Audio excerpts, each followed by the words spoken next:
Hello, if you want to watch exclusive lemon content on What If Naruto, then go to my Boosty. The first link in the description here contains such hot stories for adults, such as What If Naruto was a daddy for Sarada, or Kushina and Mikoto vulgar Naruto mommies. Follow the link and enjoy. I'm waiting for you. That's all. At least, firm what he knew about his abilities. And that's not counting the number of ranks they had. For Naruto, learning only those things, and losing so many hours a day was torture. According to Tsunade, Yamato's methods were good.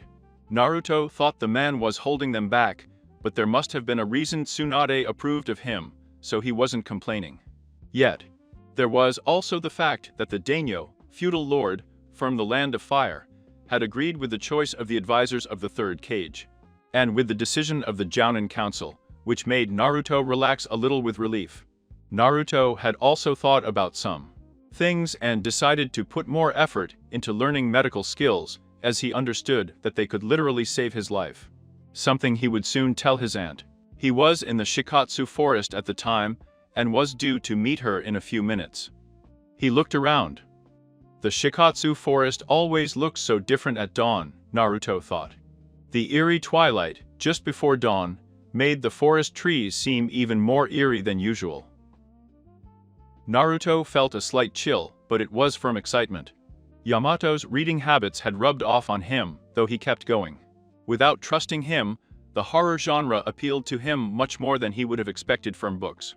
On the other hand, Naruto had also started studying architecture, mainly because he wanted to learn how to build houses, like the one Ambu and Cat had built with Makuten. He had discussed it with his aunt and with Shizune. Well, Shizune was right. To build a hidden village, many things were needed, and housing was one of the most important. Naruto felt like he was suddenly forgetting something, for some reason. A crackle echoed to his left, causing Naruto to turn to look. Another one came from behind him, forcing him to adopt a taijutsu stance. Something that sounded like a laugh came from Aunt Tsunade. Naruto said, "What the hell?" Tsunade's laughter and snorts took a few more seconds to stop. "Ha, you can't be a ninja if you're paranoid, Naruto. You have to be always alert, but paranoia will kill you as surely as negligence, and getting would be besides. All those jokes that you and Biwako have tried to play on me, well, I couldn't let them pass," and then he laughed again. Naruto groaned in annoyance, but didn't protest anymore. He just said, "Well, I have another announcement to make." Tsunade seemed ready to say something mocking, so Naruto hurriedly continued saying, "I want to be a medical ninja." Her aunt only arched an eyebrow. Naruto said then, slowing down a bit, "I mean, I haven't tried as hard as I could to become a medical ninja, Tsunade-sensei. I've decided to give my best, really. Still, I will continue to learn frontline skills, and also about leadership. Especially Mokuto. Well, maybe something will click, and figure out how to use Makuten to suppress Shukaku." Her aunt smiled. A faint smile played on his lips for a moment. "That's all very well, Naruto, but you've been overdoing it for a long time, and now you have even more things to learn. Be careful, because you can get exhausted, and indeed you will, especially if Shukaku helps you." Was it true? Naruto thought about it for a while. "I actually had a social life, although not a very good one. I was sleeping as normally as possible, all things considered." He hadn't been trying too hard. Tsunade hadn't told Naruto anything about that, except when she made him reduce the number of clones, and that was for another reason. Wait. Aunt Tsunade told me that the memories might overwhelm my young brain, but now that I know more about the Shadow clone and the Malera clone, I know that it takes a huge amount for that to be a problem. Mental fatigue could also be a problem, but it was only a problem if the user of the clones was already at the limit, or, again, if he used a really huge amount. Naruto said, "Ugh, you cheated on me again, go. When you told me to reduce the clones, you were worried that I was trying too hard, not something else." Seeing Tsunade cross her arms under her chest, Naruto couldn't help his irritation. "I'm fine. I've been training like this for 2 years, and you never said anything." Speaking louder, what made Naruto stop was that Tsunade didn't yell at him as usual. Calmly he said, Naruto, what are your hobbies? Without thinking much, Naruto said, take care of my garden, read manga, and lately, read horror and architecture books. You know that, Aunt Tsunade? Without understanding where I wanted to get to. How much time have you spent in the last few months relaxing or enjoying yourself? Yourself, not your clones, Tsunade said, leaving Naruto speechless. After thinking for a few seconds, he came to a conclusion. Amazing. And I haven't spent more than a few hours a month taking care of my garden for almost half a year. Lately, everything revolves around getting money for my future project, so I mainly use clones. I've been learning about architecture to help with the project. Again, I haven't read a manga, and I don't even remember it. Naruto looked at his aunt, whose expression was indecipherable. Not even his chakra revealed anything. He gritted his teeth and then said, reading horror stories is my only real hobby lately, and I only started a month ago. Rubbing his forehead, Naruto forced himself to look at his aunt again. He had finally realized that she was right, although that didn't stop him from getting angry. Angry with himself, with his aunt, with everyone, maybe. I didn't know why. Naruto realized that Tsunade had let him ruminate his thoughts, but she spoke again. Now you understand why I tried to limit your training. Not to mention that it's lucky that, before you met me, neither you nor Biwako suffered serious injuries with all that elementary ninjutsu and fighting without the super proper foresight, and that the only permanent damage they suffered in training accidents was the slight nerve injury to Biwako's wrist. Naruto didn't answer out loud, he just sighed. I knew I had to reflect on some things. Tsunade kissed him on the forehead and left, disappearing in a cloud of smoke. Naruto-kun, Katsuyu said, you're about to be late for your meeting with your team. Naruto stood up immediately. He was about to ask Katsuyu for help when they beat him to it, saying, I would like you to try using the reverse summoning jutsu to get to the seal in Uchiha district, Naruto-san, instead of allowing you to return to the point. Starting, Naruto said, I haven't mastered it completely. It takes me a bit of time, so I'll probably be late. A little agitated. Then do it fast enough this time, Naruto-kun, Katsuyu said, though with no ill intent. Naruto realized that they were right, and so was his aunt. He would probably have to reduce his training time, but there were other ways to make sure he became stronger. He would try to find tricks to make the most of his training time, make the most of everything he had at his disposal, and completely concentrate every time he trained. Naruto had managed to use the reverse summoning jutsu to reach Konoha in record time, but he was not sure if he had achieved his goal. Arriving at the bridge of the training camp 3, Naruto, running almost at full speed, gradually lost momentum.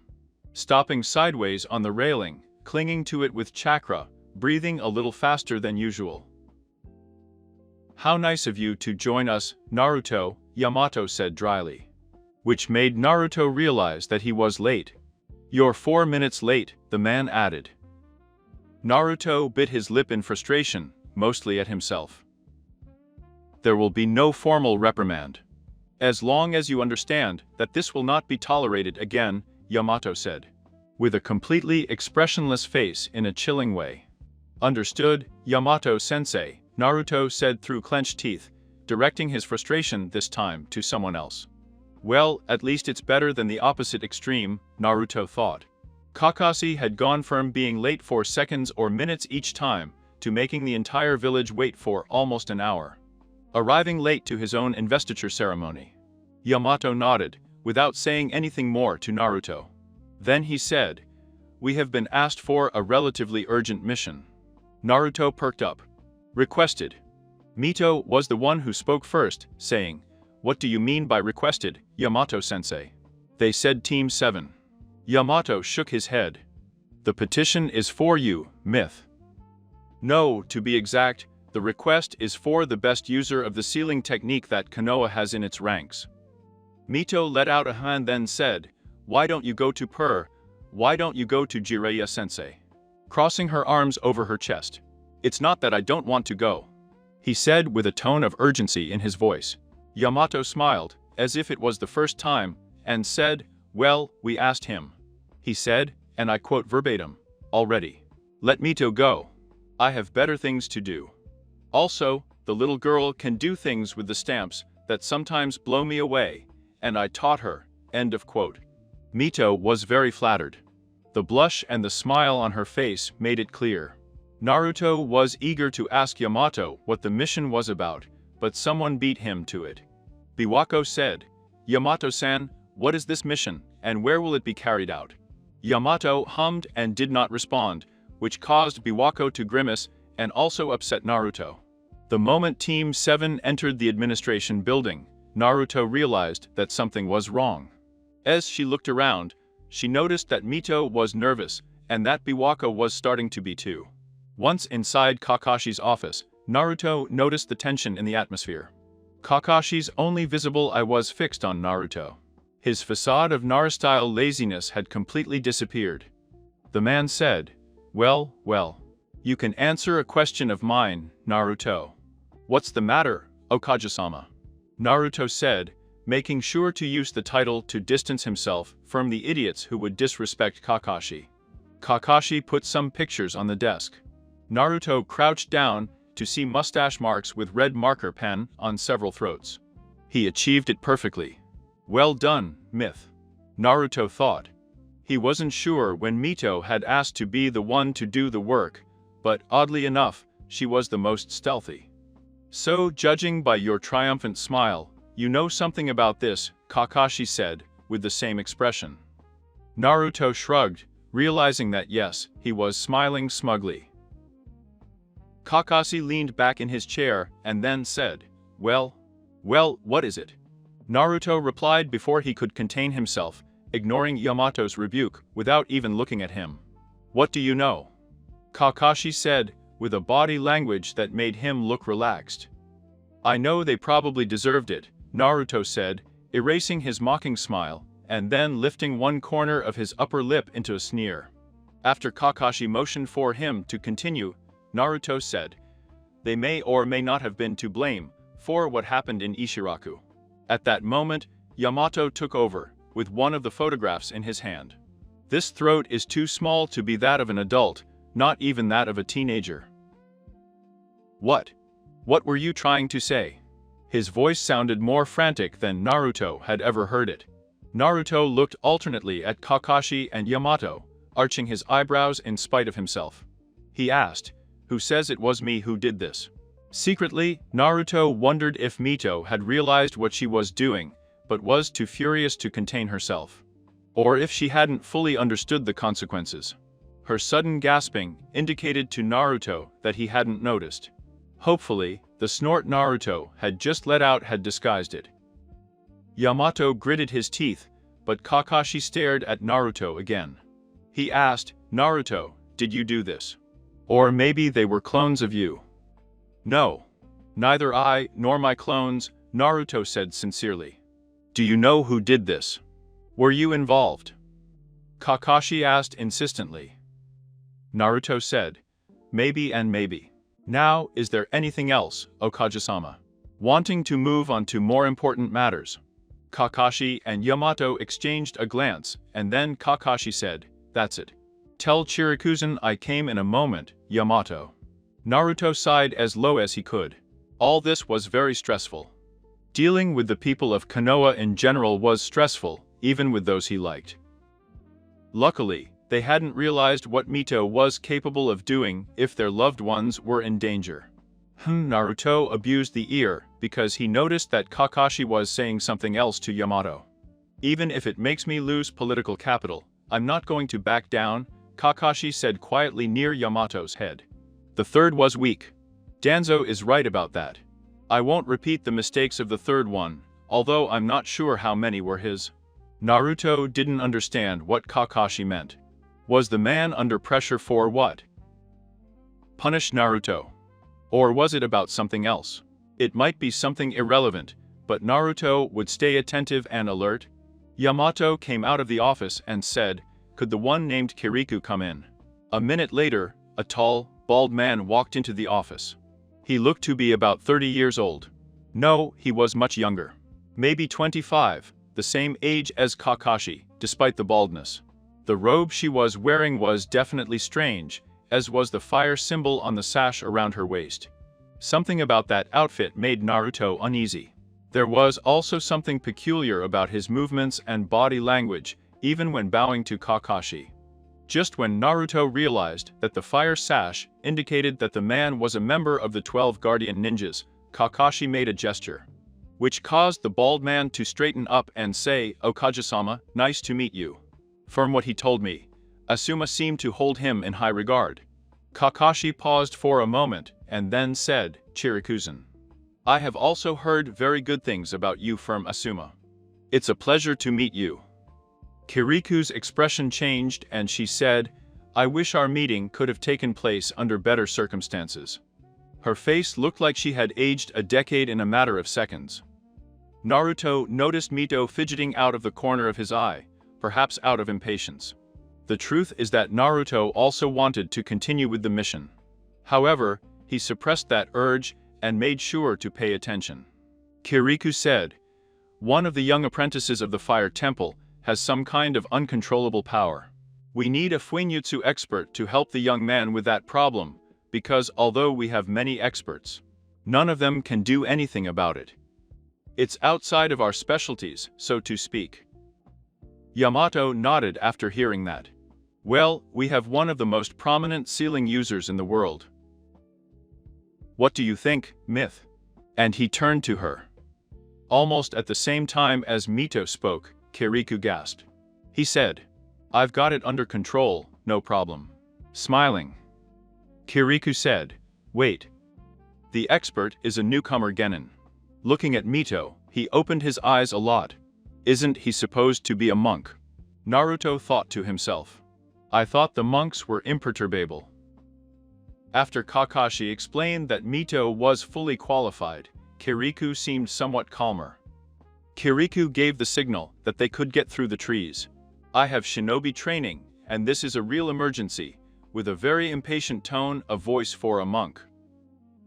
The five managed to maintain a decent pace, although Kirikou kept pushing to go faster. Until an exasperated Yamato reprimanded him for asking too much of the genie. "Well, actually, Yamato-sensei, this is a pretty comfortable rhythm. I can go faster very easily," Naruto admitted.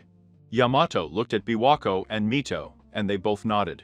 At an unspoken signal, Team 7 accelerated considerably, and Kirikou increased his speed soon after, so as not to be left behind. Less than 2 hours later, Kirikou told them that they were almost there. All 5 of them dropped to the ground. Neither of them was breathing hard, but Naruto shuddered. "I had a bad feeling about it." Yamato instructed them to keep jogging slowly to arrive prepared for any eventuality. Biwako sighed and said, "This doesn't look good. I sense death," which made Kirikou speed up the pace, leaving them behind. Yamato accelerated, causing the others to do so as well. Just a few moments later, Naruto began to understand what it was that had seemed so strange to him. He looked at Mito, but she was not releasing chakra from Viju. He lowered his gaze in spite of himself, but, of course, there were no chakra leaks. However, the traces looked much more like Mito after having used the Kyuubi chakra than Shukaku.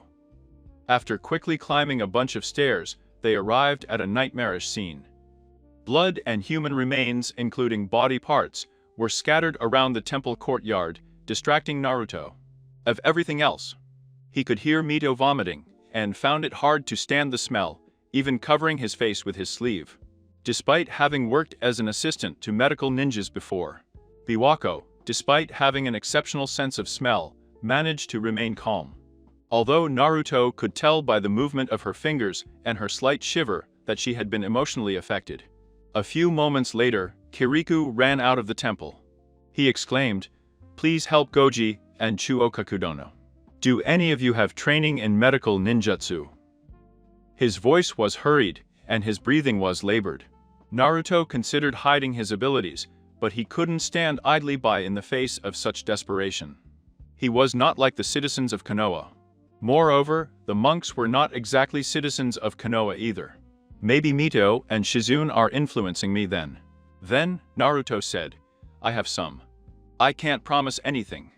Kirikou motioned Naruto away, saying something about a small chance of survival being better than certain death.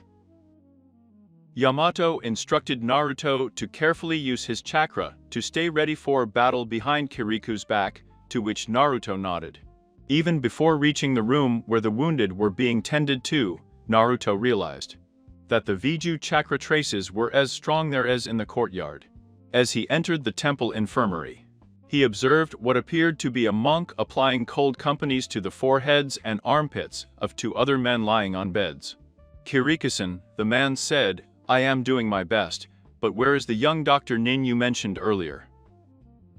Feeling a strange hesitation, Naruto approached and examined the patients. He felt that his hands were shaking, but they were steady as always. He gave them a routine checkup, just in case there was anything more than the obvious, and then began to heal the visible wounds of both men. Mainly scratches and heavy bruises. All of these injuries were accompanied by burns. Naruto made sure to stop the bleeding and apply a burn ointment, leaving the wounds slightly open, and then changed the compresses. Afterwards, Naruto set out to isolate the chakra from the Bijulo using the mystic palm. The younger man, who had more serious injuries, more Bijulu chakra, and higher fever, was the first. This chakra is extremely powerful. Naruto had a hard time holding it back with his and waiting. Naruto thought to himself, it's getting easier. The Bijulu chakra is becoming less volatile. Perhaps it was the properties of his lineage that extended to his chakra. Once Naruto managed to make the traces of Bijulu chakra in the man's circulatory system more apparent, he opened a scalpel and made 2 incisions, enlarging the wounds that were almost closed. Naruto ignored the cries of alarm he heard to direct a visible cloud of red chakra towards his hands. He circled the cloud and spun it with his own green chakra, not knowing what else to do to contain it. Wait, and it has been reduced. Naruto examined the red cloud more closely. According to the notes of the second Hokage, absorbing chakra required the one who absorbed it to rotate his own, so that it coincided with the natural rotation of the other chakra in a certain way, although it was not specified what that way was, or to use inclined chakra of opposite alignment if it was style chakra and not yan. In this case, the former applied. Naruto, thanks to his sensory nature, knew exactly which parts of the red cloud were weakening. After a few attempts, he realized that what he needed was to rotate his own chakra in the same direction that the other one naturally rotated. No, it doesn't always work. It only works sometimes. Why is that? Naruto had never read anything about it, but his hypothesis was that the chakra revolution was not the same in every part of the turn. I had noticed that it slowed down or even stopped every 700 or 750 milliseconds, maybe. He just had to predict the point where the revolution slowed down and the exact moment, and apply his own chakra in such a way that the opposite chakra deviated. Naruto set out to do just that. After several attempts, he realized that a spiral was the best way to absorb him, although not all spirals were equally effective. And his diminished chakra control, due to the presence of Shukaku, made it difficult for him to be completely accurate. He would have to test his findings and hypotheses later. When all the red chakra disappeared, Naruto realized that he had been distracted. After understanding what had happened and where he was, he checked that the patient was stable, bandaged the wounds, and moved on to the next, the old man. The whole process took much less time in this patient, and Naruto observed that the best spirals for his chakra to follow, in order to absorb the opposite efficiently, were about 50 to 70% larger in every quarter turn compared to the previous quarter turn. Upon checking the patient's stability, Naruto was immediately alarmed. His pulse was irregular and soon disappeared. After a quick check, Naruto was almost certain that the man was suffering from a cardiac arrest. I should have noticed. His heart would not stand the effort. He's old. I should have taken care of it first. Naruto started practicing CPR on him. Since it wasn't a lung problem, Naruto had bought it. Checked, he only used his hands, no mouth breathing. He looked at Guako, but his impassive expression made Naruto reconsider his idea of asking for help. Is there anyone here who has mastered the lightning element? He asked while repeatedly pressing on the old monk's chest. Kirikou approached Naruto and said, "Yes, Sensei, toes, what should I do?" Sounding frantic. Ignoring the warmth in his chest at being treated with respect, Naruto told Kirikou how much power he should use and where. "Try it a couple of times on a wooden object. Just don't set it on fire," Naruto said, watching Kirikou's attempts. "Too little. Too little. Too much. That's it. Now do it. It impacts his heart." Kirikou did it. Naruto took his pulse and then said, "Again." On the second attempt, the heart began to beat on its own.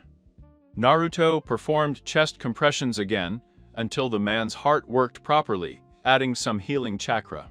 To make sure there was no permanent damage to the patient's body, mainly the brain, feet, and hands.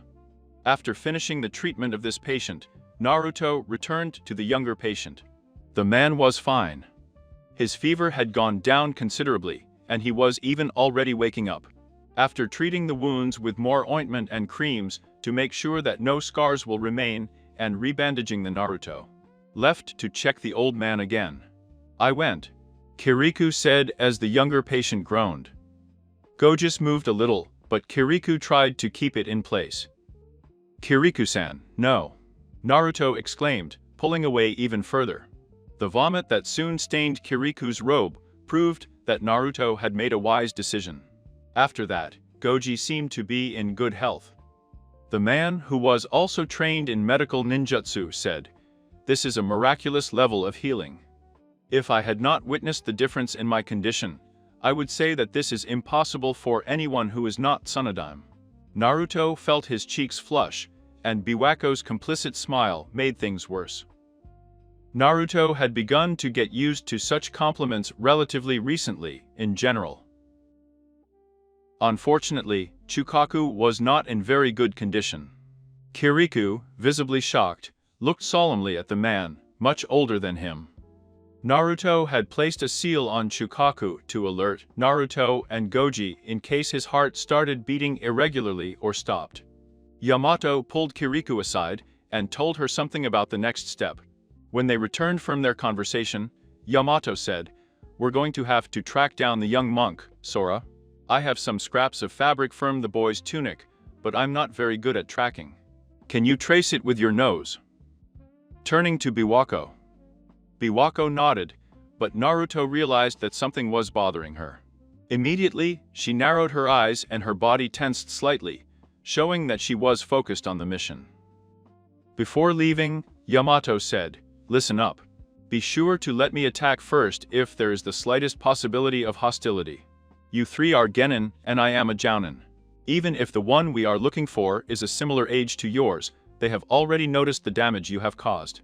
And put them in formation." Naruto couldn't even be bothered by that, because the images that Yamato's last sentence brought to his mind were horrible and very vivid. "I hope the old monk is okay," Naruto thought to himself. The four of them followed the trail, and, unfortunately, Naruto's chakra sense wasn't of much use. Oka had hardly said anything to Yamato, or Yamato had noticed. "Naruto," Yamato said, with a somewhat more tense expression than usual, "can you find chakra that doesn't belong there?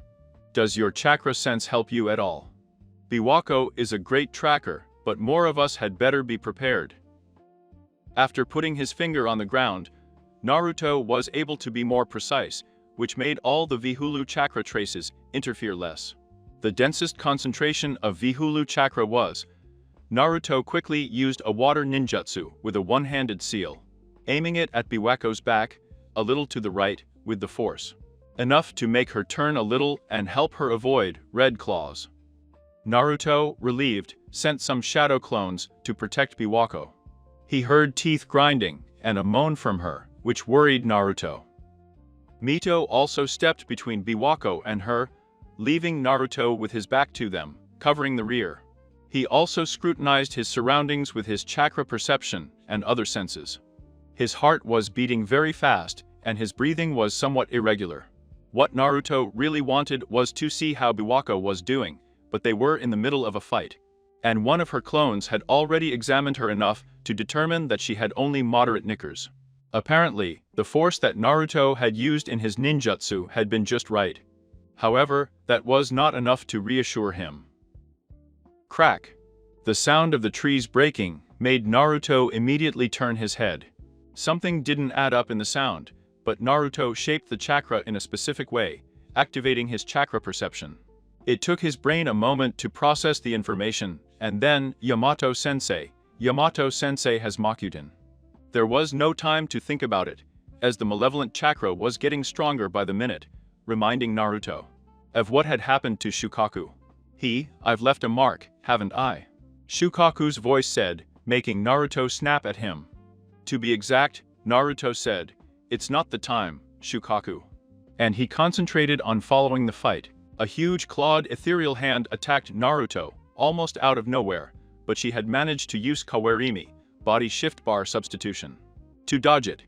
The next instant, Yamato appeared and, with a Mokuto Jutsu, pushed the berserker away, with affirming what Naruto had sensed before. Naruto decided to help to get out of the way of the mission and keep the girls safe, so he made hand seals for an earth ninjutsu, hindering the enemy's advance by using many earth spears. The berserker jumped over the sides of the earth spears, destroying them easily, almost accidentally one after another, without providing a good opportunity. That's complete nonsense. Now you know how I felt when you and your girls sealed me up again, Shukaku said in Naruto's mind. An intense pain ran down Naruto's side.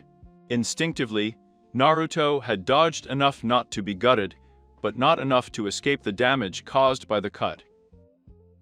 He felt the now familiar pain of chakra burns. Alas. I. Naruto exclaimed, his every move causing excruciating pain in his left side. Unfortunately, chakra burns were not something one could get used to, or perhaps they were worse than usual. I don't have time, he thought, forcing himself to move quickly. Mind, letting out little moans. A gust of Mito wind pushed the berserker back a few steps, but it wasn't enough. Psst. Something that looked like a lightning spear from Galaxy Conflict 3, a manga that Naruto had read and liked. He headed the berserker's torso, not even being slowed down by the thick red chakra layer, the two tails too slow to block. Determined not to become enraptured by Iwako's jutsu, Naruto retreated even further, using the diagnostic mystic palm. Alas! Naruto shouted. Apparently, my chakra burns are more severe than normal, Naruto thought, gritting his teeth. She curled up in the fetal position, away from the action. Unfortunately, that put pressure on his wound, so he returned to a more open posture, unable to suppress a groan. By the time Naruto felt well enough to move again, Yamato had trapped the berserker with a Mokuto Jutsu. But the wood was already starting to crack. Then, the man made unknown hand seals, which made Naruto pay more attention. Kakuon Miten Susu, said Yamato, as wooden pillars sprouted from the ground. The wood covering the berserker glowed slightly, or was it just Naruto's imagination? Undoubtedly, the vines that sprang from the pillars and trapped the berserker before he could completely free himself were there. After writing down the hand seals and memorizing the sensation of Yamato's chakra, Naruto approached the man. Is it over, Yamato-sensei? Naruto asked him. It looks like it, Naruto, Yamato said, nodding. To be on the safe side, stay away from. There was no warning. Yamato's legs sank to the ground. The probable Doton Jutsu stopped him for less than a second, and it was enough. An outsized force hit Naruto from the right before he could do anything more than throw some shuriken back. Recognizing the force as a powerful, forceful wind ninjutsu, Naruto managed to turn to face the direction he was heading, but also with his feet in front, just in time to crash into a tree, absorbing much of the impact by bending his knees, then launching himself into another tree, which dissipated most of the remaining momentum. Unfortunately, Naruto was too weakened to move with the same agility as normal, so he ended up with scratches on his arms and legs due to tree branches and other leg injuries from the impact of the landing. In fact, that landing made his feet feel as if they had been struck by lightning. He felt the chakra of his companions and remained alert, his feet still unsteady from the pain. After a moment of reflection, Naruto concentrated chakra in his ears, giving up the use of his chakra sensor. Whoever he was very stealthy. Too skilled at tricking chakra sensors for that to be of any use to him. Following the sound of his ears, Naruto managed to get to where the others were. To his relief, everyone seemed fine. However, his goal was no longer there. What happened? Naruto asked, and I already knew he wouldn't like the answer. Biwako had such a fierce expression that it looked like she was going to cut the milk, which worried Naruto even more. Before Yamato could speak, he said, "What do you think?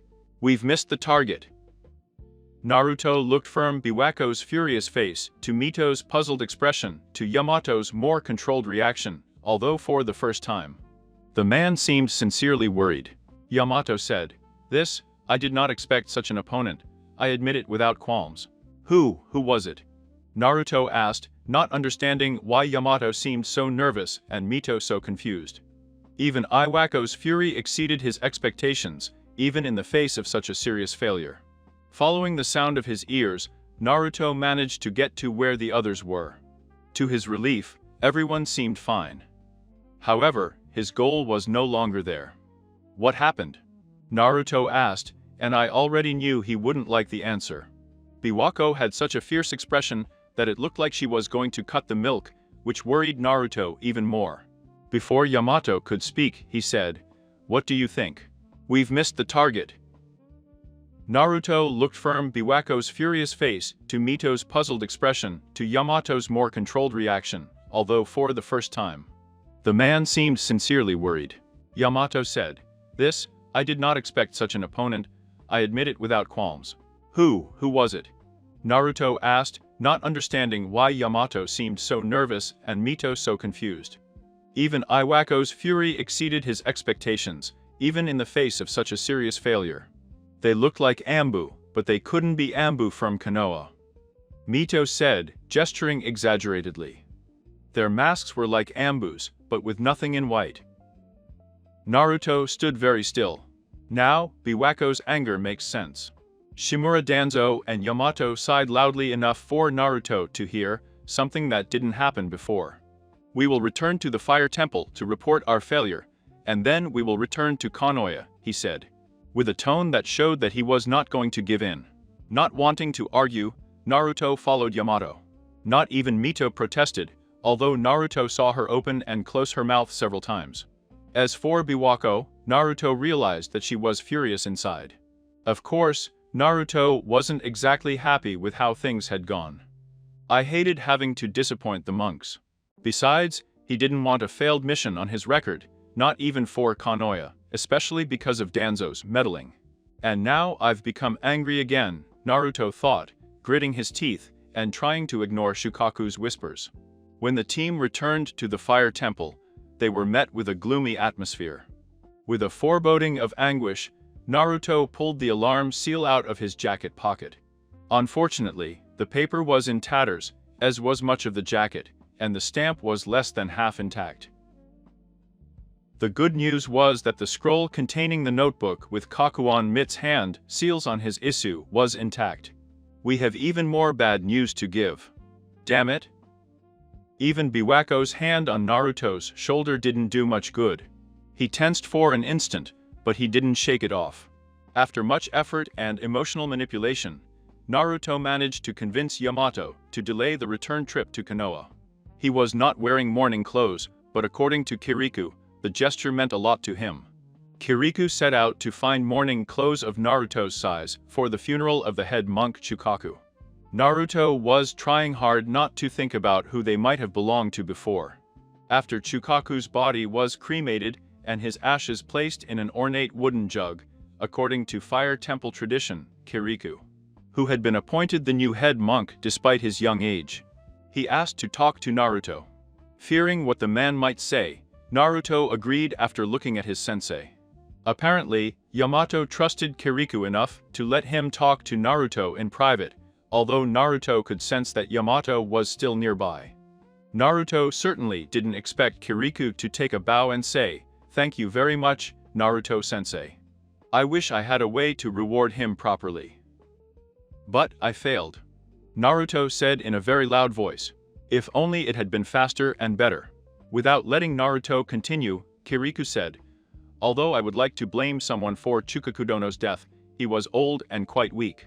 He was over 100 years old. Still, I am very grateful to you for having saving Goji and keeping Chukakudono alive long enough for him to wake up and say goodbye. Naruto, in spite of himself, was about to cry. She hid her tears from Kirikou, as was her custom. I wouldn't mind living here in the fire temple, Naruto thought. However, that thought soon turned bitter. Although the fire temple was considered the closest thing to an independent entity, and answered only to the fire daimyo, Naruto could not trust that he would not be taken to Konoha. After all, didn't they want the son of the great hero? Namikaze Minato was at home. On the other hand, I should keep my options open, Naruto's subconscious insisted. The trip back to Konoha passed without incident. At the time, Team 7 was in a sealed meeting room, somewhere in the admin building. Administrative.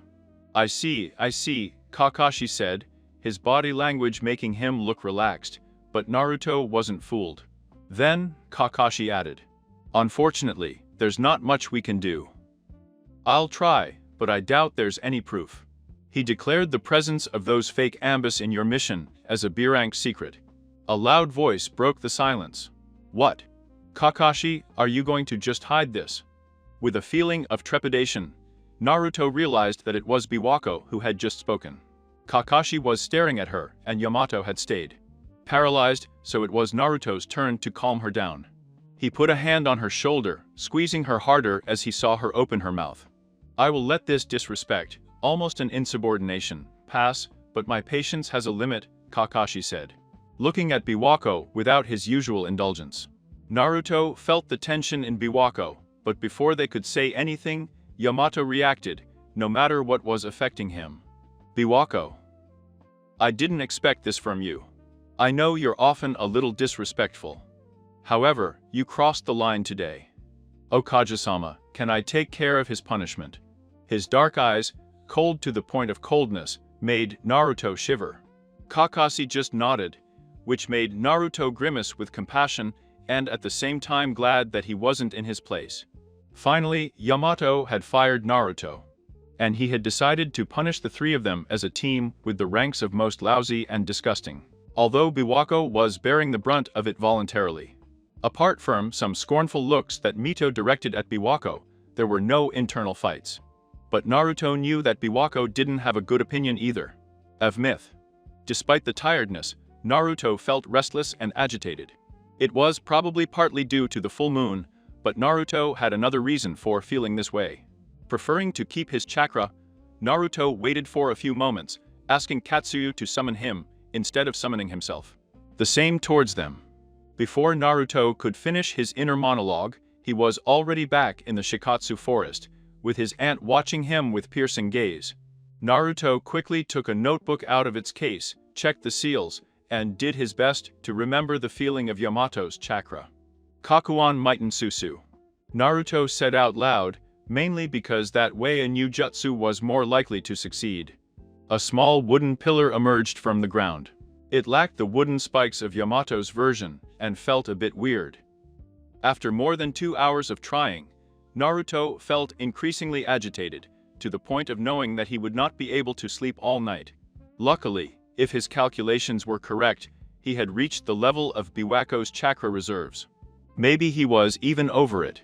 Unfortunately, she was still better at extracting great large amounts of chakra quickly, but Naruto surpassed him in all other aspects of chakra control. If you add to this that Naruto's chakra regeneration rate skyrocketed from being about 1,000 times faster than the average ninja to being so incredibly fast, it was comparable to the Fountain of Youth and now of some of his sleeves, and Naruto could practice until dawn or even longer. And Naruto had managed to create as many pillars as Yamato, of a similar size, in the last few hours. However, he felt that something didn't add up with his use of jutsu. What am I doing wrong? Naruto thought. I'm doing the exact same thing. Suddenly, Naruto understood. Yamato's Mokuto was very inferior, to the point that Yamato was strange to Naruto. His chakra reserves, while not below normal for a relatively strong jounin. Strong, they were much smaller than Naruto's.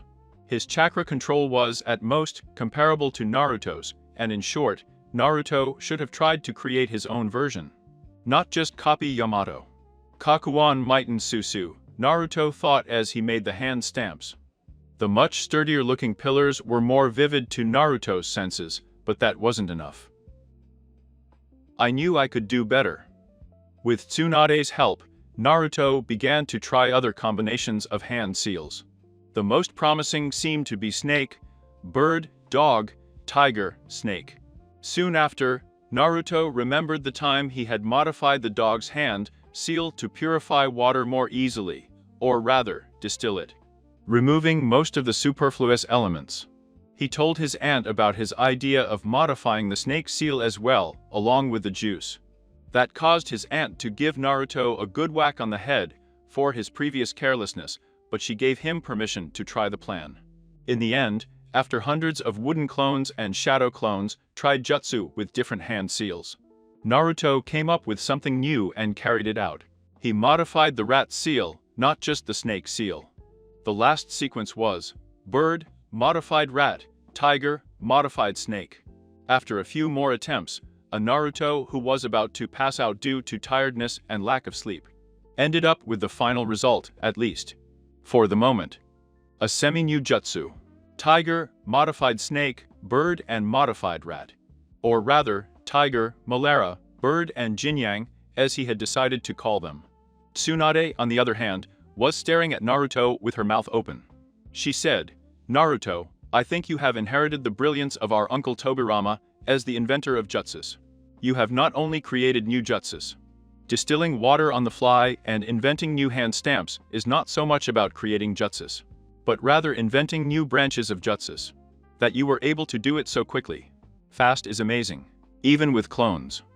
On the other hand, you have so much chakra and have become so good at working tirelessly that you sped up the process." Whereas Tobirama was nowhere near as impressive as Grandpa as far as chakra is concerned, Tsunade said, making Naruto a little discouraged. Naruto recalled his failures in trying to reverse engineer Irasen. He was not to be trusted, as he was nowhere near the level he needed. Feeling as prepared as possible, Naruto placed himself in front of Shukaku's cage. His fatigue and lack of sleep didn't go away, but it did subside while he was in his mind, or whatever this realm was. A crossroads where the body, the mind, the chakra, and everything sealed in that person can be found. Mainly as representations, according to Tsunade. Well, if it's not the brat, Shukaku said calmly enough to unsettle Naruto. Shukaku, Naruto said, facing the Vihulu without the slightest tremor, although he was nervous. Something he wasn't going to admit to Shukaku. Then, almost without hesitation, Naruto made 4 seals with his hands, creating 4 huge pillars in front of the Shukaku cage. Moderna Sacred Jutsu. Door of the Living Seal. Vines sprouted from those pillars and intertwined, almost completely covering Shukaku's cage. Although not without the aforementioned Vihulu saying a few words. "I've heard about what your ancestor did to the other Biju, Senju, and you're not that different from him. He sold my brothers like they were cattle. You captured me to use my power, no matter how much you try to lie by saying it was necessary," Shukaku said with a serious tone in his voice. "Someday you will seek me again, when your power and skill fail you. I'll be waiting for you." While Naruto's jutsu was taking effect, Shukaku's voice was getting weaker until Naruto could barely perceive his presence. He placed a seal on one of the wooden pillars, making sure that the living door would stay there as long as it had chakra. Naruto scratched his head and chin. He had managed to get rid of Shukaku's influence. So why didn't I feel like celebrating? After what seemed like a week-long nap, Naruto sat up with difficulty, letting out a huge yawn. However, after a short time, he regained mental clarity. I didn't feel Shukaku at all. His new jutsu, it seemed, was having its effect. Naruto did some stretching under the watchful eye of his aunt, feeling as if a great weight had been lifted off his shoulders. After some chakra control exercises, Naruto concluded that his chakra reserves had decreased considerably, as had his chakra control ability. Even his recovery rate had slowed down a bit. She told her aunt right away. "What do you think is wrong, Aunt Tsunade?" Naruto asked, worried. Because his combat skills had decreased. Tsunade let out a growl and then said, "As you have probably already deduced, the most likely reasons why your reserves are decreasing are that you are losing most of the access to the chibi chakra, and that you are allocating a good part of your chakra to keep that jutsu. Well, considering your chakra regeneration rate, that shouldn't worry you much. Speaking of which, the Vihulu's chakra potency should have increased your chakra regeneration rate, and it's almost normal now. As for your chakra control, I think it should be seen that you had become accustomed to the chibi chakra. So its almost total absence is destabilizing you. Well, having your chakra control get worse is a little more alarming, but I trust that you will fix it soon." Naruto was sure that he would be able to absorb Shukaku's chakra at some point, but at that moment, any attempt was more likely to blow up in his face. Still, to go from having more chakra than Biwako to having significantly less, again, is not pleasant. Is jutsu constantly taking away my chakra because Shukaku is resisting or something? Naruto would also need to retrain in chakra control. A soft voice that Naruto recognized as Katsuyu said, "Tsunade-sama. Naruto-san. A hawk has left a message for Naruto-san." Naruto, trying to stay respectful and polite, just as he had learned his lesson, assimilated the message as fast as he could. "I leave for the mission at 14 o'clock. Hurry up." It wasn't signed, but Naruto would recognize Iwako's handwriting anywhere. Realizing that he had 25 minutes at this point, Naruto threw the scroll to his aunt and performed the reverse summoning jutsu hand seals. Apparently, Naruto wouldn't have time to redevelop his chakra control. Extra. I can see the fact that the starting point is a sewer. It probably has to do with your seal being around your intestines. You start in an analog of your large intestine and end up where the seal is, in the control room of what amounts to a water purification plant, perhaps because purifying the Shukaku chakra is what the seal does, and because the small intestine extracts nutrients from food. Your chakra is the green water that is under you. In the pipes. The pipes representing your chakra circulatory system join the seal at a certain tenketsu. One of the 8 gates, the gate of the limit. The somewhat gloomy and dark atmosphere of the sewers is probably due to your lonely past. And the complete clarity of the green water symbolizes to the clarity of your current purposes, Tsunade said, barely pausing for breath. 3 questions. 1. What happens if I open the boundary gate using the 8-gate formation? 2. How did you manage to get all that just with what I told you? I have no idea about the first one. As for your second question, someday you will know if you sharpen your mind and study the field of medicine enough, including psychology. You said you had a third question, her aunt said. Well, it's a silly question, Naruto told him. No question is silly if it is asked with the right mindset, Tsunade said, smiling slightly. Naruto said, if I start somewhere near the large intestine, that means the entry point is my. Tsunade sighed, then rubbed her forehead and temples, and saying, yes, metaphor is one thing, and exaggeration is quite another. Kakashi, with a scroll in his hand, said, the mission of Team 7 is to find a specific group of Uzumaki survivors and convince them to come and live in Konoha. Due to the sensitive nature of this mission and its location, it is classified as B rank, but combat is unlikely to occur. He then tossed the scroll to Yamato. He also threw another scroll at the young man, perhaps one containing a message similar to the one he gave Baki last time. What she didn't say was that Mito was being used as a decoy, because she was obviously a descendant of the Uzumaki. Naruto wasn't sure if Mito had noticed, but it wouldn't surprise him in any case. It was also a mission he could use to recruit people for his future village, if he managed to get away with sabotaging a one-glance bivouac rank mission. He indicated to her that he shared her opinion. Apparently, the group of Uzumaki survivors had been last seen somewhere south of the recently renamed Land of Sound. The team set off at full speed through the forest. Either it's really urgent, or Yamato has realized that it's not. We need to be treated with such affection. Either way, Yamato's teaching style was convincing Naruto. If Kakashi had been teaching them at a frantic pace, perhaps they expected not to be their teacher for a long time, for whatever reason. And Tsunade was the sadistic, trickster kind of mentor. Yamato just understood. It started slowly, but the man had a gift for words. Some aspects of the chakra theory that Naruto had overlooked, especially the basic ones, Yamato had noticed right away, and had been able to explain them in a way that Naruto easily understood. Much better than Tsunade and Kakashi, Yamato was a born tutor. He knew how to explain things in depth, let his students discover them for themselves on occasion, and what approach each student needed at each moment. Naruto was using his movements between the trees to perfect his control of chakra. As a result, he failed a lot on jumps. At first, her falls made Mito laugh, but she stopped laughing after the third time, and she was probably worried enough to talk. The sixth time Naruto failed his jump, Yamato said, "Naruto, have you lost control of your chakra, or are you trying something new?" Without stopping, he overtook Mito. Naruto said, grimacing, "I'm getting the hang of it again, Yamato-sensei. There may be some problem with the flow of my chakra, or maybe it's tiredness." Telling only a half-truth. Yamato said, "Do you think you are well enough to continue?" With his usual calm. Pretending to think about it, Naruto said, "Yeah, I'm pretty sure it's temporary. I was examined by a medical ninja, a ninja. Already a doctor, even better than me. I just have to improve in the normal way again, after a short break." Just as Naruto had foreseen, he became less and less clumsy as they progressed, until, even for most ninjas, it would barely make a difference what the ending was like. The end of the last mission. Unfortunately, I needed more practice to get back to normal.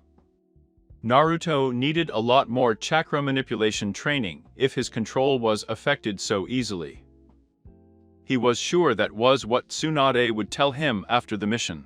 He grimaced as he imagined the kind of training she would impose on him so that he could control his chakra, no matter what. "Sensei," said Mito impatiently, "how far is the earth from the sound? We should be there before dark, even with a rest stop." Yamato said, answering Mito's question. If Yamato was right, the Sound Country was very close. It had taken them a whole day, plus several hours, to reach the border between the country of rivers and the country of wind.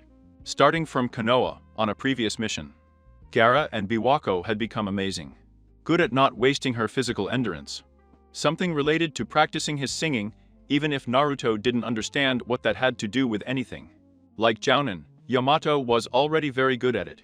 So, for the first time, it was Mito who got tired first, even though Naruto's abilities had decreased. His chakra regeneration and physical stamina were still much better than before the Land of Wind. The lack of Shukaku's chakra was not as big a setback as he had thought. The three of them were sitting on some rocks, while Yamato had moved away a little to do something. Naruto started to look around, but his eyes stopped for an instant on Mito, who was on the nearest rock. His breathing already seemed calm. In fact, she looked more rested than Biwako. Naruto hadn't noticed it right away, but the atmosphere had become more humid. Apparently, the Sound Country and nearby places had a humid climate. Naruto looked at Mito again and met his gaze. She examined him for a moment and then said, "Naruto, are you feeling better already? That you have such bad chakra control is strange." "Yes," Naruto said smiling.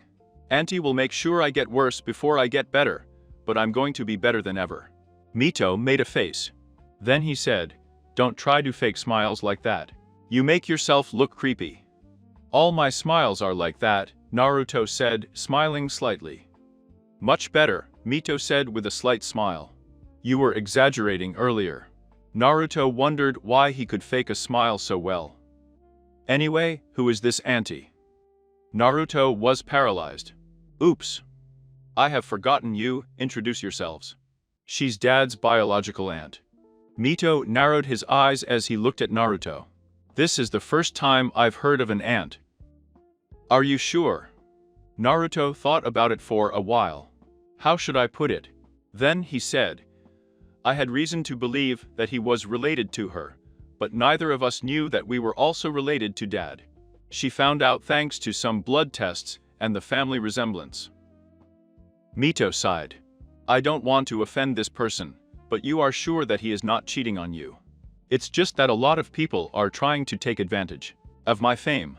She's famous too, Naruto said, breathing slowly, trying not to lose his temper with Mito. Aunt Tsunade is well known. After a few moments of silence, Mito opened his eyes wide. She exclaimed, the companion of the perverted sage. The most beautiful woman in the world, the best doctor, the one with the best breasts, the strongest kunoichi and all that. Naruto made a face. Ugh, yeah. She's the one. But you have to say it like that. Rolling her eyes, Mito said, oh please. Try to be the apprentice of the perverted sage and not catch some of his manias. Of course I'm not going to snoop. Unable to help but laugh, Naruto said. Does that mean Hirai Yasama spies on naked women? Mito's words sounded like a hilarious joke. Seeing Mito's expressionless look, Naruto was silent for a moment and then said, really? Her eyes widened. He didn't expect it. So, all the times Aunt Tsunade called him a pervert, that's what she meant. I thought he was just flirting with her in a perverted way. When Tsunade was teaching Naruto the Totan invisibility jutsu, transparent escape, he commented that Hirai had already created it for another type of espionage, but Naruto did not understand it. In retrospect, it was pretty obvious. Mito sighed loudly. He said, you'll get used to his antics. Don't worry, he has never touched 10 without their consent, and he avoids spying on anyone who is not older than 18 or 19. That reassured Naruto. Then he said, hey Myth, do you have any stamps that I can use for training? My chakra control in difficult times, something that makes it more difficult to manipulate it. Mito put his hand to his chin and said, well, there is the seal of the 5 elements. But it won't be enough if your chakra control can return to normal so quickly. In addition, it can have side effects if you keep it for more than a month. Maybe the seal of the twin doors or the seal of the 3 seasons. After the mission, of course, Mito said, stretching a little. Yeah, putting stamps on me like that during a mission wouldn't be a good idea, Naruto admitted. Just to make sure, the 3-station stamp will interfere with an even-numbered stamp I have on. Mito arched his eyebrows. He said, as long as both are positioned correctly, there should be no problems. Naruto thought about it for a moment. He said, 2 pillars as the seals are folded in 3 dimensions to form 2, right? Mito nodded and said, yes, but it's not just about 3 dimensions. Erasen's version of Dad is supposed to have required a lot of math that, well, there's a reason why Insight sometimes calls him a mad genius. He did something with multiple dimensions and folding space and time, something that Pervisage compared to something called string theory, that he had seen in Orochimaru's notes. While his Erasen left most of the calculations and chakra cost to the jutsu formula. The user still needs to perform some complex calculations mentally on the fly. There could also be some complex numbers involved. Something about false space being best represented by imaginary numbers. Naruto was slowly realizing that Mito was much smarter than he used to appear. She already knew most of the information thanks to the books of Tobirama and the other myth. But her sister's grades in mathematics during the academy had not been exactly mediocre, but they were barely in the top 5. Oh, I've been spreading myself too thin, Mito said, blushing with embarrassment. When I talk about the theory of sealing, I sometimes get carried away. Myth, Naruto said with a frown, how come you got bad grades in math during the academy? Hugh, Mito said, grimacing. That was a kid thing. I already knew everything we learned about mathematics at the academy since I was 4 years old. I was always bored at the academy. I understand you. I didn't start learning so soon, but I understand you perfectly, Naruto said, and let out a giggle that gradually turned into a loud and choked laugh. Mito laughed with him, encouraging him to keep going, until Naruto burst out laughing. When Naruto looked around again, he noticed that Biwako had climbed down from the rock he was on. I should go get her. Before Naruto could put his idea into practice, he realized that Biwako was approaching, as was Yamato. Yamato asked, "Have you rested yet?" He waited for them to nod before resuming the march, at a slow pace. Naruto was about to ask why Yamato wasn't letting them go fast, but he was distracted by what appeared to be a waterfall. Soon after, the four of them landed on the edge of the forest, before an impressive view. Below them, on one side, there was a cliff leading to a lake.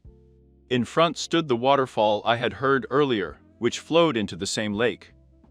Looking more closely, Naruto noticed that the valley where the lake was located had only large trees. The older ones were somewhat familiar. They were Esirama trees. There was something strange in the valley, beyond the statues on both sides of the waterfall. A murmur of Malara, of Biwako, which sounded more like a growl, made Naruto realize where they were. The Valley of the End. Walking on the water at a point where the current was not so strong, together with his companions, Naruto reflected on the tracks. It was said that Madara and Esirama had altered the landscape, and considering what he saw and felt, it was not an exaggeration. And having left behind the Valley of the End that was located just before the border hours before, Biwako was looking for traces of the survivors of the Uzumaki clan, and his already bad mood was getting worse and worse. I swear, he thought, if they weren't related to Naruto, I'd take it out on those bastards. There was nothing outstanding around the cave to her left, so that left her with, wait. There is nothing remarkable in the cave. Suspicious, there's nothing remarkable there. Sharingan. The effect of the genjutsu, or whatever it was, had been greatly weakened. Biwako ignored the strange looks from the others, although Naruto seemed to have understood something. It's about time. Before Biwako, Naruto, or the others could react, the rocks at the entrance of the cave were rearranged. For Biwako, everything seemed almost incomprehensible, with or without Sharingan. Almost. Luckily, I knew the Uzumaki sealing style, although I was unaware of that particular trick. She felt like her stomach was going to come out of her mouth, despite not being prone to nausea. Yamato was the first, after Wako, to get out of the stupor they were in. Wait a minute. The Sharingan. Iwako thought, deactivating his bloodline, and hoping Yamato hadn't seen him. Stay behind me and stay alert, Yamato said with an urgent tone, walking towards the entrance of the cave, much bigger than before. His smell was fainter and somehow more similar to that of a forest than before. That sounds familiar, oh. After several seconds of silence, Biwako managed to literally perceive the smell of an adult woman approaching. So she communicated it to Yamato. Just as Biwako had foreseen, a red-haired woman came out of the cave. She appeared to be between 25 and 30 years old, and an average height for an adult woman. Most importantly, her scent made Biwako realize that the woman was powerful and definitely someone who should not be trifled with. The woman's reddish-brown eyes watched them in a way that quickened Biwako's heart rate, reminding her of the way Itachi used to look at most of the Uchiha clan members the year before the massacre, only that even colder. Finally, she spoke in a grave voice for a woman, saying, "Welcome to our humble abode. What brings you here, shinobi from Konoha?" Her expression betrayed nothing more than the fact that she was used to being obeyed. However, something didn't add up, and Biwako remained alert. Yamato stepped forward and said, "I'm a jounin from Konoha, my name is Yamato, and these are my students. I'm Mito. I will be in your care," Mito said, stepping forward, which made the woman's eyes widen and then narrow. Naruto said Naruto, pointing to his chest with the palm of his hand. The redhead's gaze sharpened even more at the sound of her name, putting Biwako on alert. Taking a step forward that brought her closer to Naruto, Biwako said, "My name is Biwako. What's yours?" Biwako said, with calculated politeness, bowing low enough to be comfortably within the bounds of politeness, but not deep enough to show his mission. The unknown woman said, "My name is Kamrin," smiling at Biwako for a moment. "Do you see, Yamato-san? This one is polite. Unlike some, who could have sent a clone for presentation, making a hand stamp with one hand. Biwako did the same, and let the air fill her lungs at the same time. Stalagmites similar to the ones Naruto used to use in his Yuso Jutsu emerged from the ground, impaling Yamato's legs and feet, and hiding Kamrin from view. Biwako jumped high, holding her breath, and then threw her Katen ninjutsu towards the place where the smell of Kamrin in multiple spheres came from, saying Yusenka Jutsu. In his mind, a wave of water swept Biwako away, nullifying his jutsu as well. For a few moments, he could not distinguish top from bottom, but fortunately, thanks to a combination of walking on water and climbing trees, he managed to hold on and climb a tree to save himself. That Suten ninjutsu reminded him of Naruto's attacks, only executed with Shizun's grace and Tsunade's effectiveness, efficiency and dexterity, either by luck or by design. Biwako and the surroundings were too soaked to use his lightning ninjutsu without risking hurting Naruto and the others, although he made sure to dry himself at least a little by using the fire style. Wait, Biwako thought, where's Naruto? Gritting my teeth. No. No, no, no. Not again. Biwako said to herself mentally. Its omnipresent aroma had disappeared, more evident than ever. The scent of Yamato was also nowhere to be found. It came from a tree. As for Mito, Biwako did not perceive his scent either, but he had more urgent matters to attend to. Biwako turned his back from where he thought Yamato was and activated his Sharingan, immediately focusing on Naruto's last position. A few quickly disappearing chakra traces were heading towards the west. Biwako struggled to remember what was there. Unfortunately, he hadn't bothered to memorize a map of the world. The waterfall country, with the hidden waterfall village, is over there, right? There is a country between rice and waterfall, but what is its name? After deactivating his Sharingan, Biwako went to report his findings to Yamato, though he made sure to attribute them solely to his sense of smell. By the way, Mito was still close. The smell was temporarily masked. Once he deigned to show himself and listen to Biwako, Yamato seemed really worried. This does not overcome. We need reinforcements. Biwako shuddered, but Yamato's next words and actions, at least, were not nonsense. He created another wooden clone and sent him to get reinforcements, then said with a serious expression, "Let's go get them." As for Mito, he didn't say anything, but the unusual angry expression on his face said it all. As they were moving forward, Yamato informed them about their next destination. We're heading west, towards the wasteland, a place that's, well, dead. It is a wasteland that makes a fool of the confines of the desert of the land of the wind, even if it is not hot. I can't describe it in words, but ever since history remembers, the place has been like this, Yamato said in a trembling voice, showing more apprehension than ever. The more they ran, the more Biwako understood what Yamato meant. The flora became less frequent. What little there was looked like a cactus. At first glance, Biwako could not tell any difference from those in the desert of the land of the wind. Even his sense of smell had difficulty detecting differences, beyond the fact that there was some kind of distinction. And yet, the mere presence of the plants deeply disturbed Biwako. He pointed out to Yamato and Mito the way they should follow.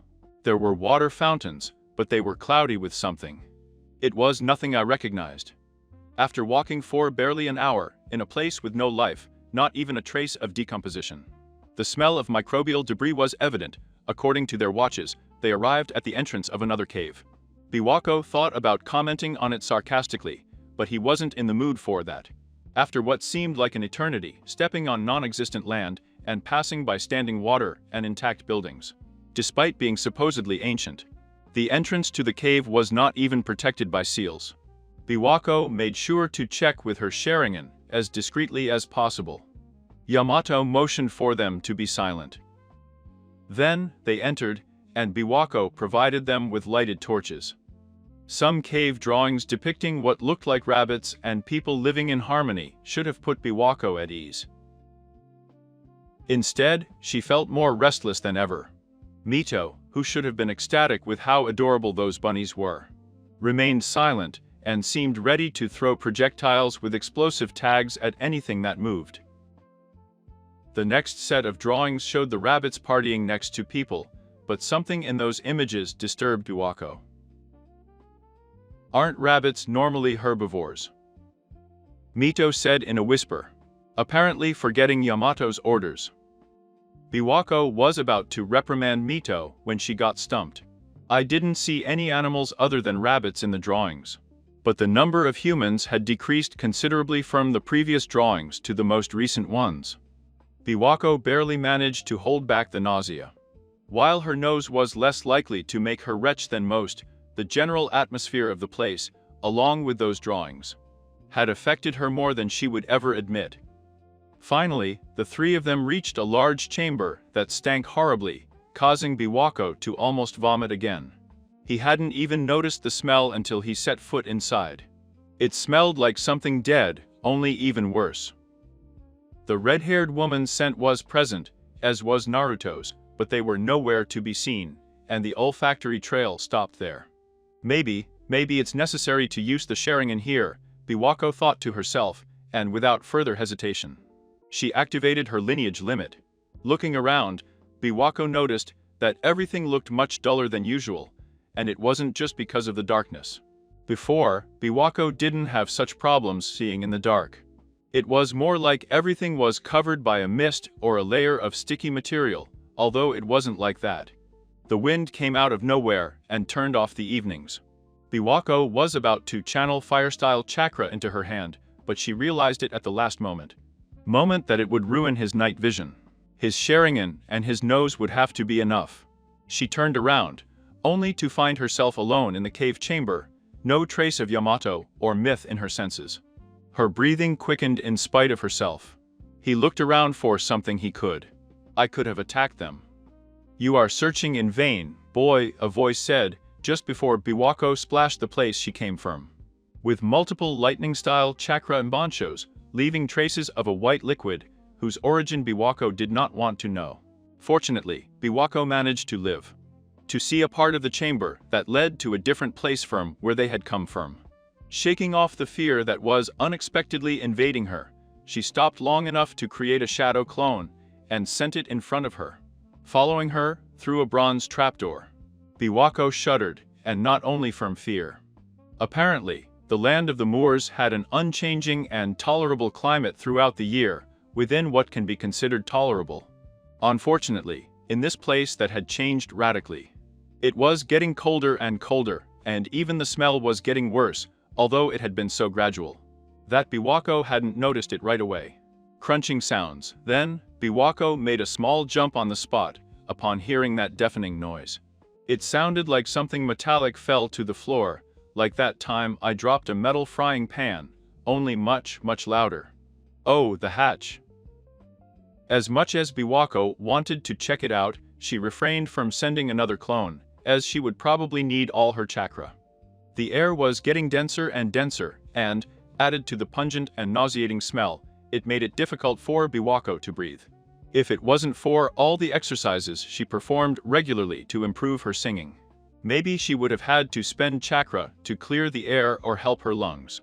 Thus, Biwako realized, most of the plan was to intimidate, weaken, delay and separate anyone who tried to enter his clone with a mental command, and then gave him new instructions using sign language. A genjutsu of invisibility and cautious movements completed the next step of his plan. Biwako's shadow clone reached a dead end, with the only apparent solution being to jump over an abyss. The exercise of climbing trees. Probably a trap. After giving the clone a rope, he made him descend, while Biwako watched the rope to make sure that nothing and no one attacked him. His clone was soon harassed by a large number of bats, but Biwako shot them down with projectiles, in such a way that it could be mistaken for a trap activated by the clone with the help of his bracelet, imbued with the seals of Makenka root. So far, apart from the current minimal wear and tear of his Sharingan and Genjutsu, and the even more minimal wear and tear of releasing all those weapons, Biwako had only spent chakra in the only shadow clone and in his previous Hell Senbon. As soon as the shadow clone touched the ground, it emitted a chakra pulse that to most would seem like a failed attempt to detect chakra. But it was actually a signal. This particular signal was supposed to indicate the presence of enemies. Therefore, Biwako would wait until the clone was attacked. Biwako landed on the ground, with her chakra practically at maximum, as when she was created. He feigned tiredness and having little chakra, and his movements were as slow as possible without exaggerating. When he saw the redhead on his way, he narrowed his eyes. She didn't put up much resistance when the woman tied her up with ninja wire. Soon after, they both arrived in a better ventilated chamber. However, the stench was still intense. "I see you've brought the girl," said a voice that sounded like something out of a nightmare. "I've already done that," the woman said, in a somewhat different tone of voice than before, "haven't I? I've done your dirty work. Now it's your turn to keep your end of the bargain." "Why the rush? I'm going to cry. Kumrimson doesn't like us," the person said in two different voices. Biwako had her back turned, so she couldn't see who it was, but she was sure that both voices came from the same place. "I have one more task for you, and then I will leave your group of refugees alone and alive," the first voice said, not at all fazed. So, the woman, Rin, had been coerced against her will. "Can we use this?" she thought my Guaco to herself. Before he could do anything, he noticed some vines curling up around his calves and shins, then, Biwako knew that she had been discovered even before the brutal death of the clone, whose legs were amputated. But she did not bother to do anything but prepare to fight. The creature that appeared in front of her, emerging from the ground, had a peculiar appearance, half black, half white, and completely ugly. "Hey, can we get this over with already? This place gives me the creeps," the creature said, but only moved half of its mouth. "Patience," Zetsu said, the other voice. "This place is really terrible, yes, but we have a job to do." "Menka," Biwako thought, slowly putting her hands together, and then performing 2 more hand seals, as fast as she could without making a mistake. After spitting out several fireballs, Biwako jumped to the roof of the chamber, without even bothering to check if that creature had died. Before heading to Kumrin, the hissing sound that indicated the expansion of the fireballs into a huge conflagration had not bothered Biwako. Nor had the severe lack of breathable air, although the latter was mainly due to his only futon ninjutsu.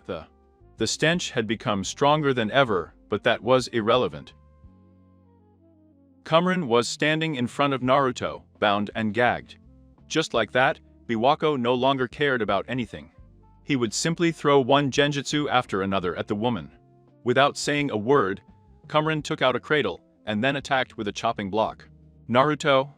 Biwako shouted, but controlled herself as she realized that the woman had only cut the wire and ropes that were keeping Naruto tied. Still, she was eager to attack the bitch who had dared. "No. I need to stay rational." Naruto, with his great mental quickness, had already stolen the cube from him, and to Kumrin with a slap on the wrist, and jumped to the flank of Kumrin, forcing the woman to keep her eyes fixed on 2 opponents. Finally, Naruto thought to himself, coughing and rubbing his aching body parts, "I hate being tied up." Unfortunately, Naruto's dysphoria had not gone away with the cables and ropes. I also didn't know which jutsu to use. The conditions were terrible for the water and wind ninjutsu, with the dryness and the lack of wind. Luckily, there wasn't so much smoke anymore, hitting the disgusting dirt that served as dirt, Naruto thought. When in doubt, it is better to resort to the basics. At the precise moment when the tremor disturbed Kumrin's balance, a lightning bolt, shaped like an electric spear, shot out of Biwako's hand, pierced through Kumrin's ribs, and exited from the opposite side of his back. Naruto knew that jutsu as Higaquism, sharpened spear of hell.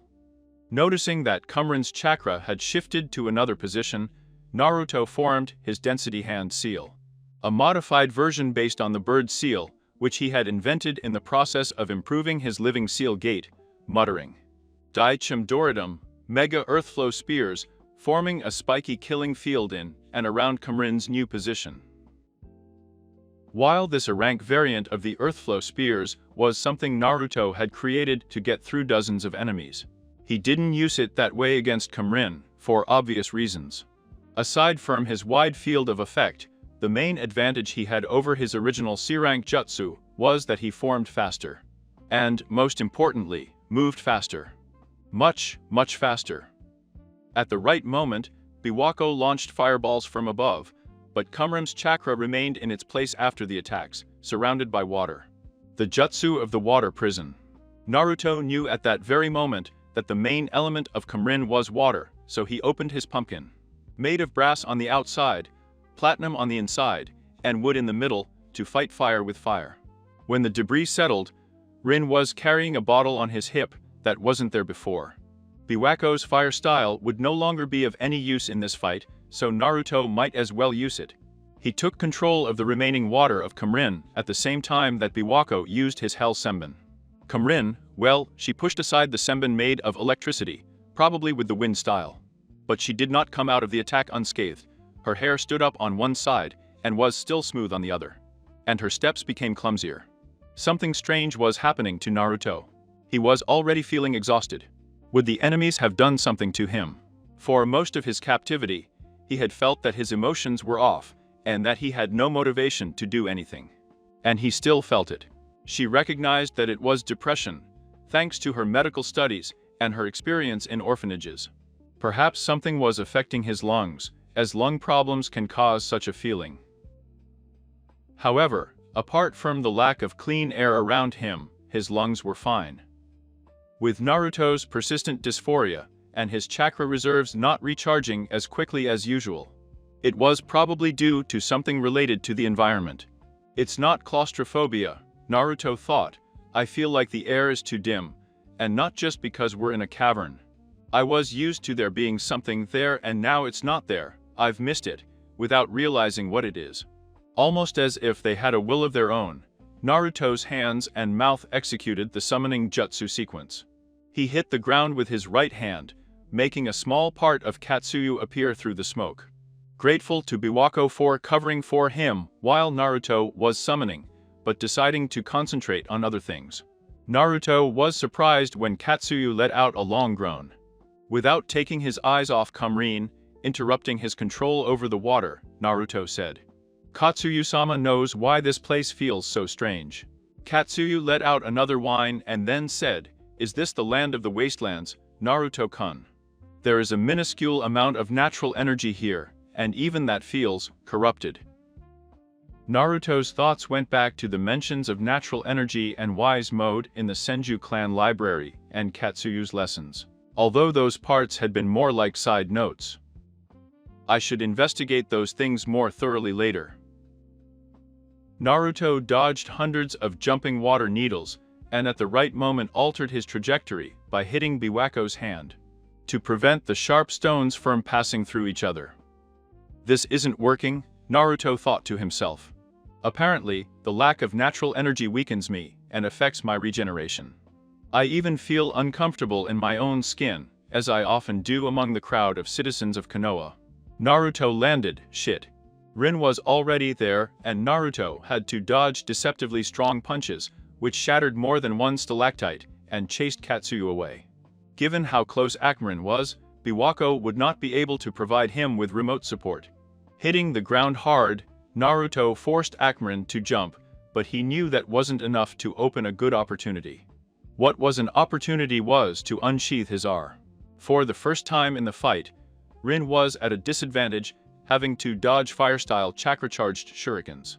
In what Naruto recognized as Husen Katsuma Beni, while being held at bay by Naruto's staff. Naruto had managed to connect many superficial blows to the enemy with the cane so far, but none of direct contact.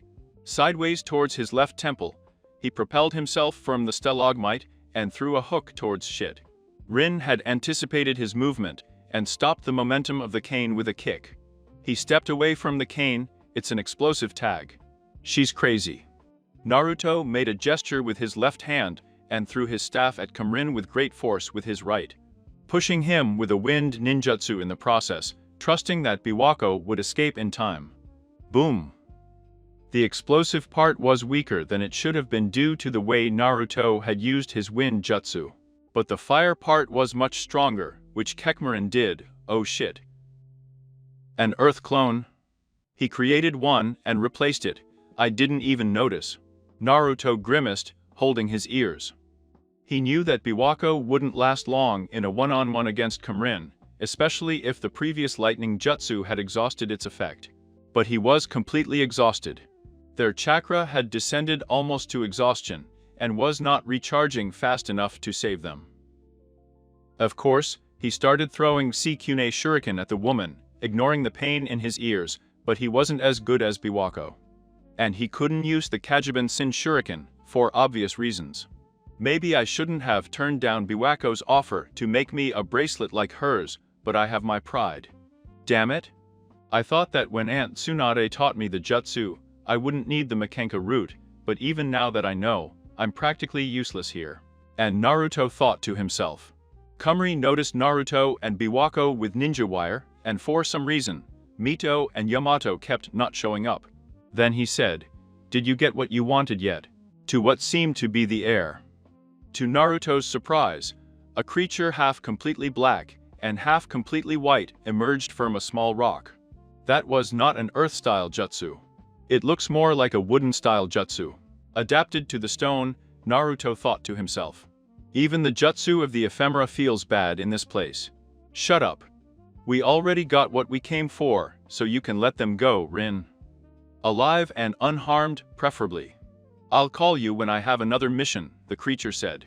With a voice that Naruto had heard next to his ear earlier, when Gumrin had stopped. The monstrous levels of hate-laden chakra made Naruto shudder. Alas! My shoulder. His shoulder was bleeding from a rather deep cut caused by the wire, and the pain was getting more evident with every passing second. He didn't have difficulty breathing because of the way he was tied up, but since he was already out of breath, he felt even more tired. No. I have to stay awake. This was supposed to be the last mission. Kumrin said, and the bloodlust and power emanating from her showed Naruto that he hadn't been fighting to the best of his abilities previously. For a few seconds, the creature did not say anything, but the rumble emanating from it was chilling. Are they laughing? That was a good one, Kumrin. But you're forgetting your place. You know perfectly well that I can turn your group of survivors into a bunch of non-survivors. By 4 now. See you later. Then the sizzling sound of something solid turning into paste was heard, and Naruto was covered with a white liquid. Alas! It got in my mouth. Naruto started retching, then vomited, and fell on all fours. The only sounds were her retching and the sobs coming out of Rin. Intrigued by what had caused that and realizing that she had freed him and Biwak of his bonds, he said, "Hey ma'am, what's going on?" What's the matter? What's the matter? I didn't manage to kill the black half, that's what happens. Well, I could have killed my entire branch of the clan by myself. What a leader I am. Kumrin said between sobs. Thanks to the greater lucidity provided by oxygen, the acceptable recovery of his chakra levels, and the air filter of range, Naruto realized how similar that creature was to a plant, both because of its. As for the white pasta, he bandaged his shoulder with one hand, absently noting that the bandage had reached the muscle, but that there was no nerve damage. By the way, your sensei and your partner are fine, Grim said, making Naruto's tense muscles relax a little. He let out a sigh and then turned to Iwako, surprised that she hadn't said anything. To his surprise, he discovered that his right arm was cut to the bone, and even beyond. Naruto moved and examined it, realizing that it was not a fatal wound. Unfortunately, there was a possibility that Biwako would lose some of her mobility, or even her arm forever. With what little chakra Naruto had left, Naruto took a deep breath and devoted himself to tending to Biwako, performing routine tasks such as a transfusion, and using the mystic palm, until he noticed someone else's arm in front of him. Knowing the abilities of the Uzumaki clan, he did not hesitate for a moment before biting down, ignoring the metallic taste of the blood. With the chakra significantly restored, he used the mystic palm with increased intensity to completely heal Biwako's arm. Finally, Naruto made Biwako take a blood pill to promote blood recovery and provide her with nutrients and fluids. Kumrin was nowhere to be found, but in Naruto's jacket pocket, there was a scroll that wasn't there before. He checked it for traps and took a quick look at it. That creature has unknown plans, but whatever they are, they can't be good. I wanted to make them or check something about you two in particular, so stay tuned. If you ever need my help, call me with this stamp. I owe them one. But don't force me to join Konoha. Naruto snorted, but he used the reverse summoning jutsu carefully, so that it wouldn't be noticed, to send the written letter hurriedly to Katsuyu with a small note attached, and then examined Biwako again. There was a possibility that Naruto could recruit Kumrin, so he wouldn't risk Yamato finding out about the letter.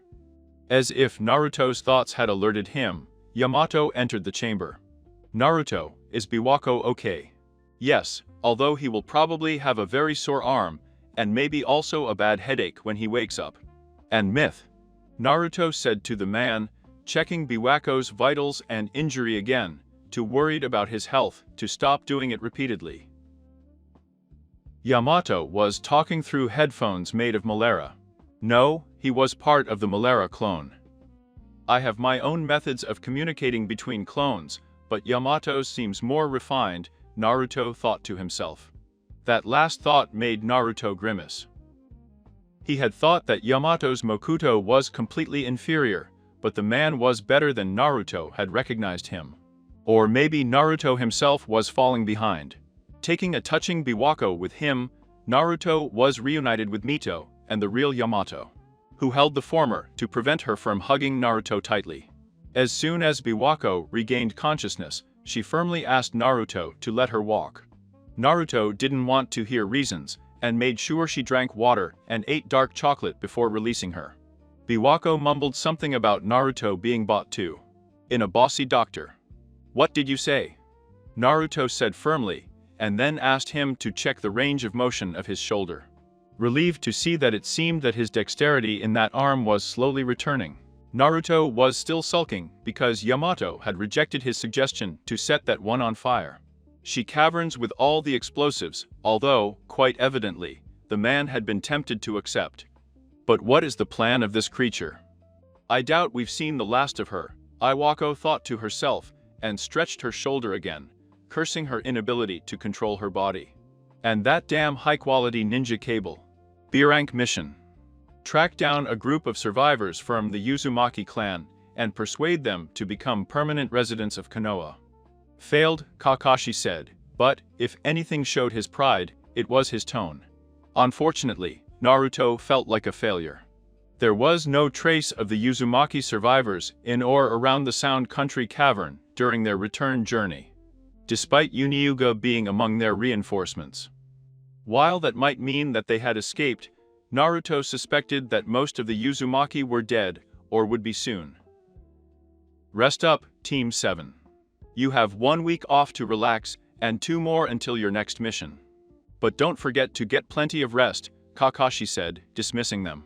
And Tsunade, said Naruto, is there any way to be prepared for anything?